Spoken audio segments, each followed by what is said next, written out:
All right, so my name is Andrew Gilbert, and I'm a media production artist.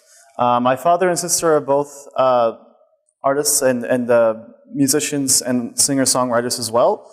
And together we own a family-run business called Gilbert Entertainment. In the past, I've made commercials and documentaries for footage for clients in the Calgary and Lethbridge area. My personal YouTube channel, Andrew Carl Gilbert, is linked to all my affiliates and clients. My current area of expertise is the live streaming of media and all of its facets.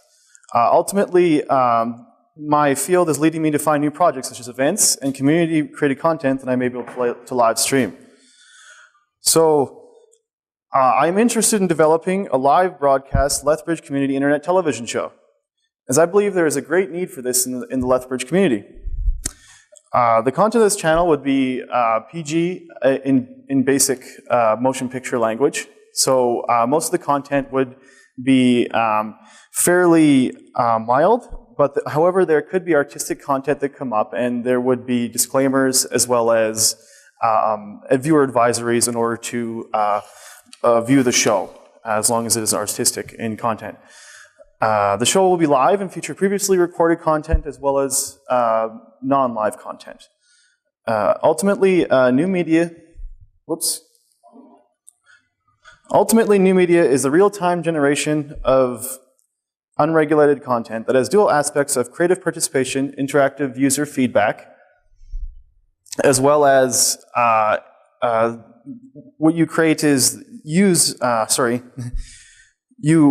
create content such as still images, digital video, and animations, and digital devices provide the actual viewership. So when you look at this infographic, apparently I screwed up on the top of it, but it must be an aspect ratio. But you start with less CITV as the base, as where you're starting, and you can either be on-site or the studio. You would have predetermined content or live spontaneous content. So the predetermined content would be audio, text, digital video, animations, and the live spontaneous content would be unhosted or hosted and have video and audio. And this would all come back into a decision-making process that would contribute to the final mix. From the final mix, it can go out to Justin TV or also to YouTube at the same time. So you would create user-created feedback from the Justin TV because there's a chat function on Justin TV that would be available while you're live viewing this. And it's also time-specific. So if you say that you have a live internet television show, you have to have a regulated time or else have a predetermined time that would relate to what your event would be. Say you have a live DJ show on a Saturday night. You would have to advertise it at least in a week in advance and then make sure that you have an accurate time of when it's going to start. Or else no one will know when it's going to be on unless you give them more notice, say through Facebook or through Twitter or any of the other actual facets to gain feedback from. So it would also incorporate the YouTube aspect. So after you'd create the live content, the content would still be viewable on demand through the YouTube. So what you see from this is part of the tools that are needed in order to make a live stream broadcast, such as the HDMI broadcast recorder. This is the one that I use, which is just called the Game Broadcaster HD from Avera Media Systems. And this definitely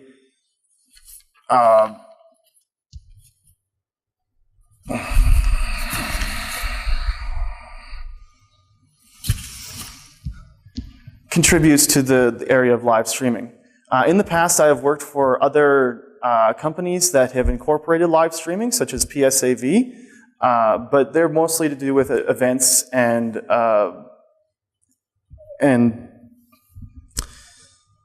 shows that would have multiple cameras. So for the first show, our intended outcome was to have just a live host present information in an aesthetically pleasing way to the University of Lethbridge.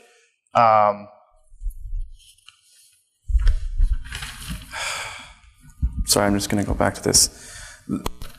The questions and theories that drive this work will be the capabilities and limitations of the tools used to produce the live media. So what is the magnitude of the need for live streaming, and what impact will it have on the community? The significance of this project is that it would prepare new media students for work environments in the new media field, so such as the PSAV. I believe people will submit their content as a free self-promotion. Businesses will like the idea of free promotion on the channel and will no doubt give consent for advertising alongside other community-based content. Subsequent shows will use previously stated platform as...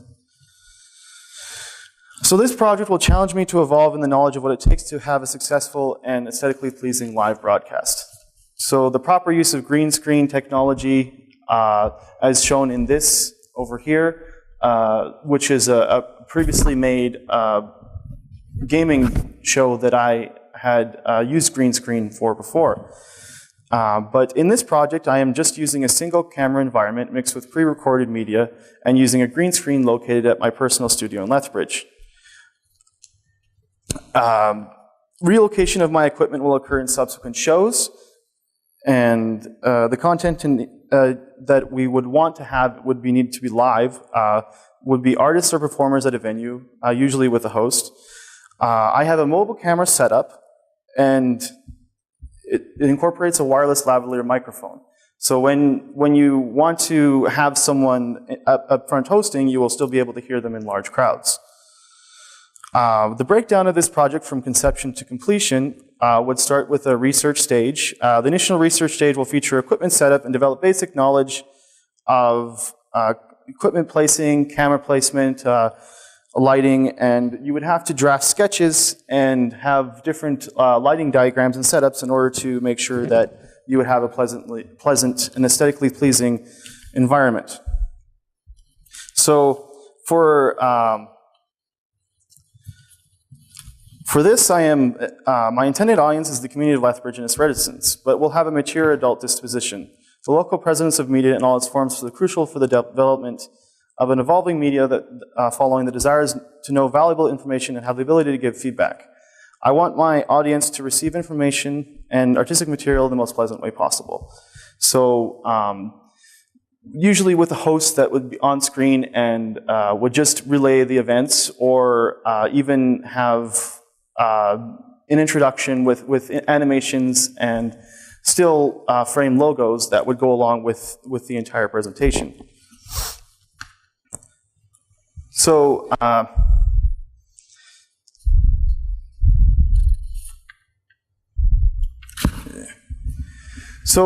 basically live streaming, what I do is with XSplit Broadcaster. With XSplit Broadcaster, you would have a layered frame makeup that would basically mimic Photoshop. So in this screen right here, you would have different forms of media that would be layered. So say that you have a green screen right here, you would layer things below it in order to go through the green screen, and you would just key out the green screen in order to show the media. You would switch between scenes with just the scenes button. So say you wanted to have another camera set up, you would have it on a different scene. And then you would switch between scenes and it would transition with a solid animation. So one of my current projects was the live studio show with Coots C, and he is a DJ from the Lethbridge area, and he was able to come into my studio, and we live streamed this and broadcasted it to Justin TV as well as Facebook, Twitter, and I believe it was Reddit, and afterwards we put it to YouTube. So this is his final. This is the final part of it that came to the YouTube, and it is. It turned out quite well. There was lots of viewership as well as comments and suggestions. So one of the things that led up to this was my initial start of the channel. What I had to start with was basically nothing. I had to start the entire channel and the setup from scratch. So what I did was I first acquired all of my content providers. I went out and I asked the community of Lethbridge what they would like to see. And unfortunately, I didn't get too much response back at first. And when I finally started advertising for my content, I started getting more ideas of how to create the content and what people would actually like to watch. But before this, there was basically a whole drop of feed. So from the beginning, there was a big increase, and then there was a slow period of build up to where I was acquiring more content, as shown in this one. So YouTube, basically, it was just random. All of my viewers that were on this were very random, but they were mostly from Canada and the United States. So there was a big rise in all of this just around the point where I started, and then later on to where I acquired more content from the community. So what I started with was my Facebook documentation. So how do you do Facebook documentation? You actually, you have to have your content already distributed. And then when you distribute it, you first put it up to YouTube, what I was saying previously, and then you demonstrate it, or sorry, you link it to your Facebook as a post, and you distribute it to all of the people in the groups that it would be appropriate to, that you're advertising in your general niche markets. So what I did was I shared it to the Lethbridge electronic music community, as well as my friends who know Sean and also follow the electronic music scene. So that was one of the great things about having this particular artist, because he was able to connect in a lot of the community. So where it got from that was basically how I advertised with Facebook for the initial broadcast. People logged on and watched it and were commenting as they were watching it. So one of the comments I got was, "Cool, I'm watching this," and "Sweet," and "Haha, I can't believe he's wearing a Dalmatian outfit."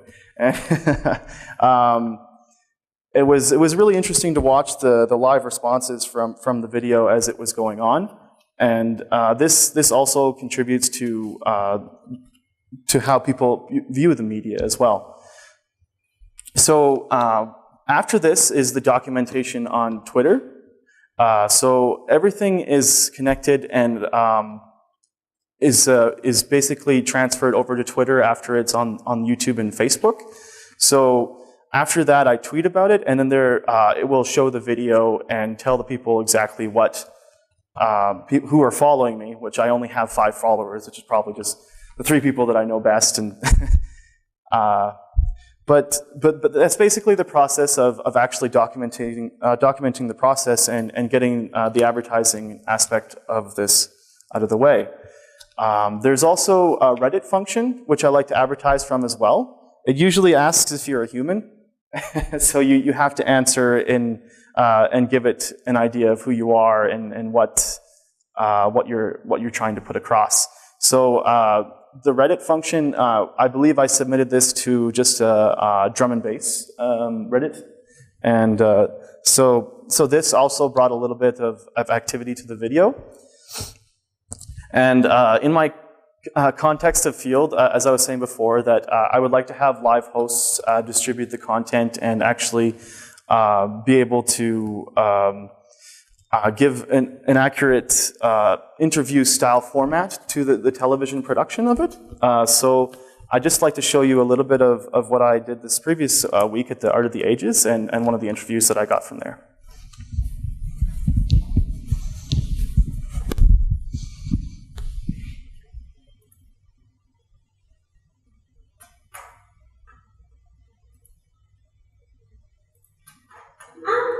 It's just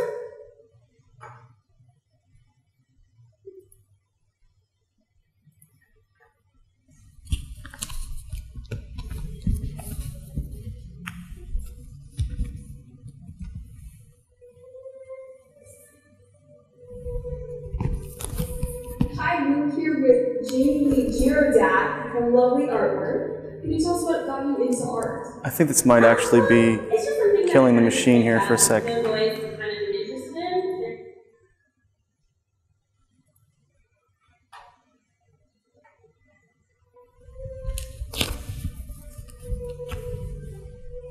Hi, we're here with Jamie Girodat from Lovely Artwork. Can you tell us what got you into art? Well, it's just something that I kind of just picked up, I've always kind of been interested in, and yeah, I started off with painting, but recently I've been finding that drawing and printmaking is kind of more of my style, so yeah. And why did you decide to create this artwork? Well, it was just kind of funny because I was just looking at circus posters one day, and I just kind of noticed that the animals kind of looked like they were dancing in a similar way that people do at hardcore shows that I go to. And so I just took the circus posters and just kind of redrew them, but I changed the clothing to look like these people at these shows. So there's like the camel pants and the stretched ears and the tube and then just the shirtless monkey, because it kind of just looked like, the shirtless people who just like dance at shows and just have a good time. So yeah, it's just kind of funny for me. So. And where do you see your art going in your career? Well, I'm doing my BFA right now, and then after I graduate, I plan on going and doing my master's. So probably in printmaking. That's very cool. Thank you very much.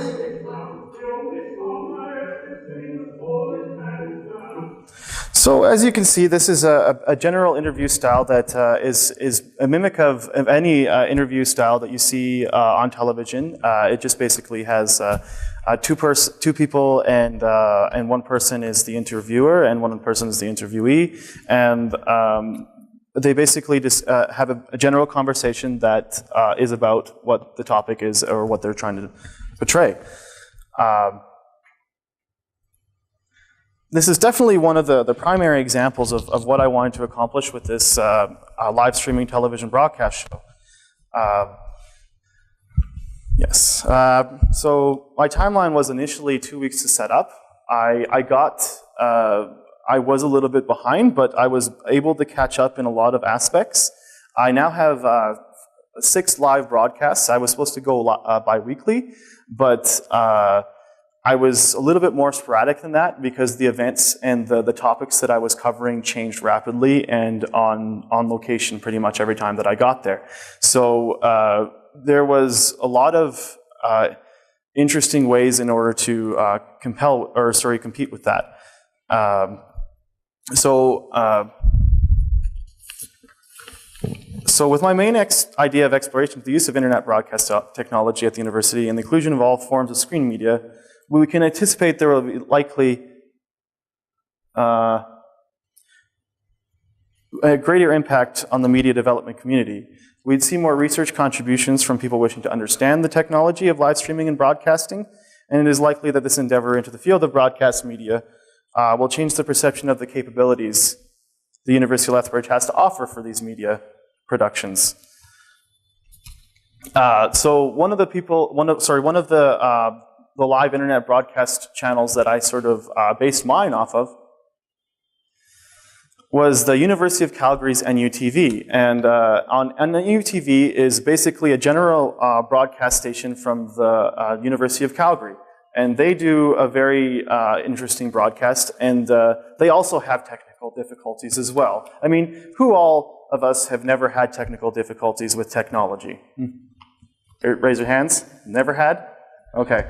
All right, so it is always an interesting endeavor in order to go into, and it's a very tough field. I have to admit that there's lots of problems and research and documentation that you will always have to come and surpass once you get to it. So it is my hopeful intended outcome that this broadcast benefits the community and displays Lethbridge, Alberta in a positive way. People wishing to submit media and content can provide me either downloadable links or set up meetings to deliver content. I prefer Dropbox myself, and you can further contact me by my email at grapplerandrew@gmail.com. Does anybody have any questions? Oh, come on, there's definitely got to be a couple. Andrew, I know that you are graciously recording this event, and you recorded some interviews from last week's event. Are you going to follow through with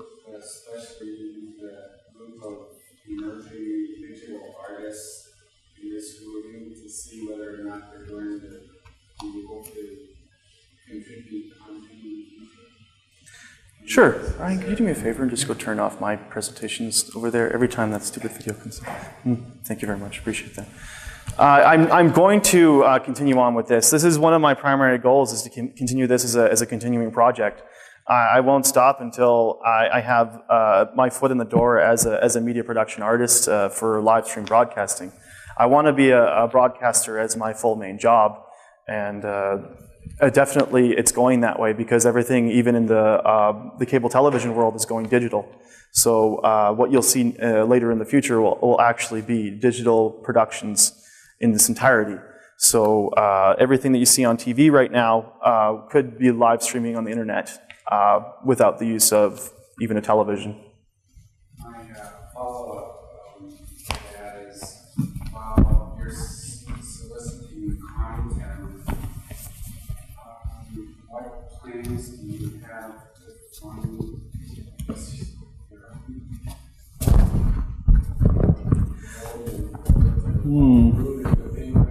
Oh. Your mother keeps asking you that. You bring up a good point.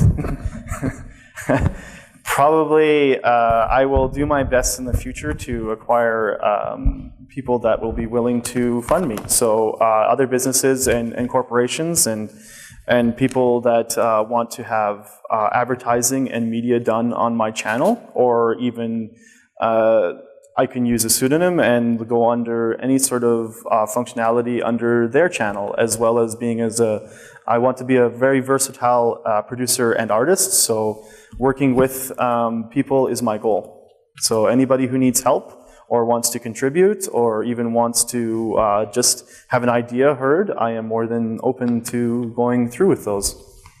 I even heard last week someone wanted me to do something about their foot or something, and I was willing to hear it just because the fact is that I need the work, but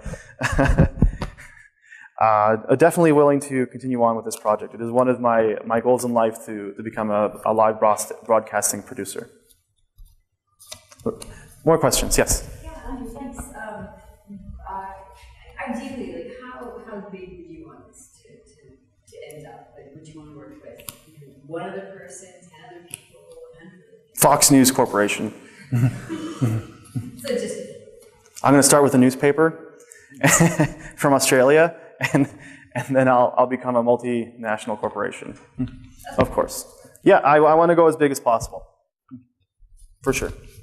All right. what's your sort of time frame for that? Time frame? Well, it won't take long. After I've acquired enough content and start building up from a ground base of even Lethbridge is a hotbed of media and interaction. There are events going around all the time, and there's media events such as the what's it called today? It's the Unified Vibe Productions Spring Market or whatever is out in. Does anybody know the address of that one? But that's definitely something that could be viable, that needs promotion. Tim? Yeah, I'm trying to think of stuff beyond just TV and that. It sounds like, yeah, it's news. So, and you say that news a hotbed activity, which you do. Is it going to be kind of like a form as well? Well, it's a television channel. It's not just a show. So you're thinking a little bit too, like, you got to unpackage everything. You've got to say that we need content for this niche of genre. So say someone likes dramatic stuff. You actually incorporate, like, at different times of the day, people will watch different shows. So I'm assuming that, like, later on in the day, you'd watch something that has a little bit more adult content, or even a live music show or music channel. So it would definitely come into play in different times of the day, and I would diversify a lot of my content. So you have another question as well? Yeah, well, on that is, so this is TV. Right. Cable TV. Well, it's streaming from the internet, so it's. Isn't that a bit, like, that's all good and great to say, but it's TV. Well. Well, it's the medium. The medium always evolves, right? So say that you first had the medium of drawing on a piece of paper. And then you had the medium of scanning that piece of paper and then creating a cell drawing. And then from that, you would be like, you could see the same thing from just a drawing. And then you could say later on, oh, now it's digital, but it's the same thing. Exactly. So everything is evolving at a very fast rate right now. I think that from the year 2008 to the year 2012, the live streaming capabilities have doubled, just in the fact that the internet speeds of most family homes or anybody that's needing to do live streaming has increased, especially if you go from SHA to TELUS. SHA has only got like 2 megabyte upload and TELUS starts with 10 megabytes. So with that 10 megabytes, you can now do 1080p full HD live streaming from your home. Dan? What would be your main source of revenue? My main source of revenue? So far, nothing. Ideally, it would be people that would employ me for the commercials that I would put in between the broadcasts. Or even make reality television shows that are about a company, and then they would pay me for that. See, previously I had done advertising for sports and fitness equipment. And they had actually paid quite well, but it was not for live streaming. It was more just for the videos that were put on YouTube. So even from the live streaming, you can create videos from that live streaming and then put it onto YouTube and make money off of that. That would be multiple sources of revenue. It would all be incorporated in the actual broadcast from the original live broadcast. And the medium definitely does not really change too much. Well, the capabilities of Justin TV are only 720p right now, but if you pay for it, I believe you can get up to 1080p, but you still need that 8 megabytes of upload speed in order to get a good live broadcast in. Other than that, I'd like to work with anybody that wants to live stream. I know that there are people in town, such as the Unified Vibe. They were looking to live streaming of their shows. I don't know exactly how much they're paying, but they're very interested in that, and that will at least keep me busy for the summer. All right. Any more questions, Azad? Oh. All right. Okay. All right, cool. All right, thank you very much.